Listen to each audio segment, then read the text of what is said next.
Hey guys, Spence here. This is my first 2-hour impression of the Swindle. In a steampunk dystopian future, the police have made a thing called the Devil's Basilisk that will have complete surveillance over everything, apparently. Besides the massive invasion of privacy, burglars are now in massive trouble, and now you have 100 days to basically steal the Devil's Basilisk before they can activate. And that is it. Outside the descriptions of the different areas you can heist in, that's it for the story. Moving on. When you start the game, you start in your own little hub area, which is an airship for some reason. And it's here that you can choose what areas you want to burglarize, steal stuff from, or mess around with your upgrades, assuming you have money to actually buy these things.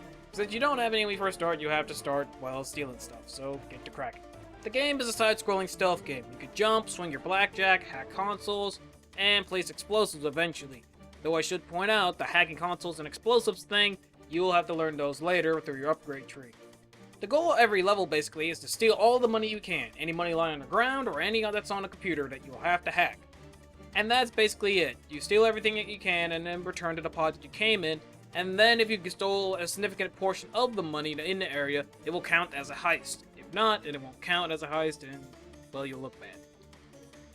After that, you return to your airship, and then you can spend your stolen money to basically upgrade yourself, or buy new areas that you can go to. Yeah, it costs money. Anyway, in addition to this, areas are randomly generated, so you're never going to the same place twice. And side note, every time you die, you happen to change to a different burglar. It's only cosmetic. Oh, and every level is basically a day. Whether you succeed, whether you fail, whether it's a heist, whether it's a bust, whether your burglar is deceased, it'll be a day.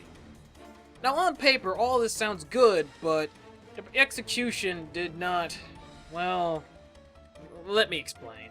First, the way the game is designed, kinda. When you first begin, you don't really have any abilities, not even ability to hack, which is very, very important. So, here's a little tip when you first start playing the game. Get $100, buy the hacking skill. It is vital to actually beat the game and get anywhere, because apparently, hacking computers get you like $500 or so, meanwhile, any money you find lying around will only get you 7 or 10.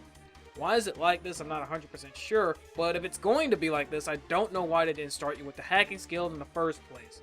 Which leads me to my point about skill progression. It feels like you have to get skills in a very particular order. First you get the hacking skill, and then you get the double jump skill so you can get places and get out of places. Then you should probably invest in some bugs, and then you should level up the hacking skill again so you can open locked doors. Now this contradicts the large amount of skills you actually have access to getting. Granted, you can't say, well, you should only focus on the ones you can't afford. But even so, there are a number of skills you can afford, and half of the trial and error is figuring out what skills you should be getting in what sort of order. And yes, I do know about the patches the devs have been putting out to address some of the issues with the skills, such as decreasing the cost of movement abilities. But I still believe my argument stands about having to get skills in a very particular order to be very successful.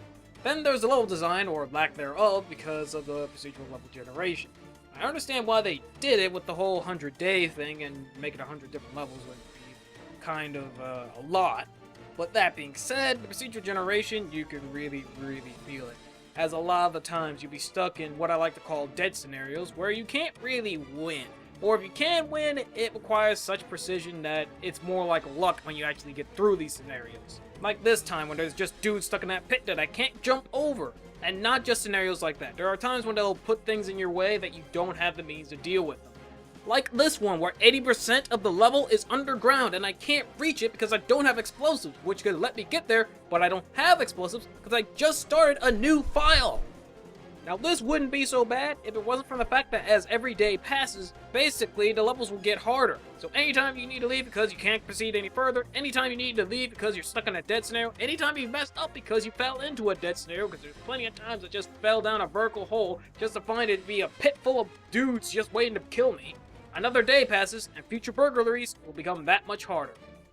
And that's not even talking about the enemies that are really basic in design. Most of them just follow movement patterns, and they're not doing that and they're floating around. Either way, they don't go out their way to try to find you, and they're relatively easy to ambush, though sometimes random generation just likes to do things like, you know, make pits full of them, or put them in situations where they're turning left and right and they're blocking a path so you can't get by them really.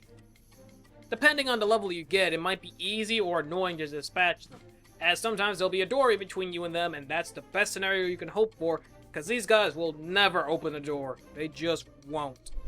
Now, I have seen some other playthroughs that other people have done and how later levels you can get access to plenty of more skills that are way more versatile. But until you actually get these skills, like the one that makes guards turn against their other guards, it comes off as really grindy and it doesn't feel very satisfying to do heists since a lot of the time you're doing the same things, at least in the first 2 hours once again. Presentation-wise, it's very good. It pulls off the steampunk paper-mache aesthetic very well, and while the sound effects are very meh, the actual soundtrack is very, very good, but it's one of those cases where in the context of the game you won't really appreciate it since you're usually focusing on gameplay. And frankly, that's all I have to say about the Swindle. My impression of it, it's an okay game. I see why people really like it considering the concepts it have are very, very cool.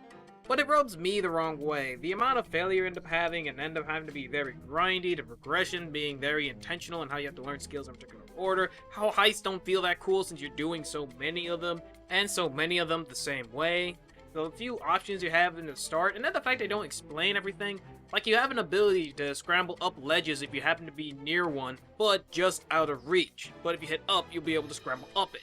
That's something that they never explain control-wise. And lastly, the generation can be very hit or miss. If you want a side-scrolling stealth game, I guess this is up your alley, but I can't recommend it wholeheartedly.